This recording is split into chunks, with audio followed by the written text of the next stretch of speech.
खाती कान तरसता अखिया फर फर फरकता हो करे जवा पर मोद धड़कता।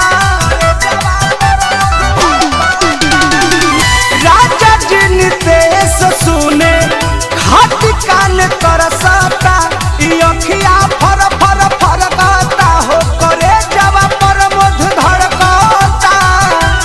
कही दो प्यार से तू लव यू खो न बढ़ता। कही दो प्यार से तू लव यू खो न बढ़ता। तो बोला बोला शंकर सजनवा सुन के मन करता। कई बड़ी सबला हे बालम जी सुन के मन करता।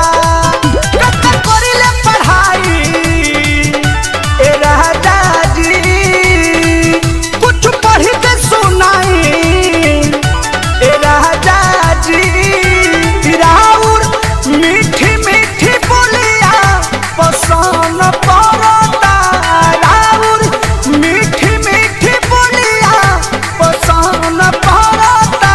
तो इंग्लिश बोला ऐसा जानवा सुने के मन करता। तो बोला बोला हे बालम जी सुने के मन करता। बोल दीजिए ना।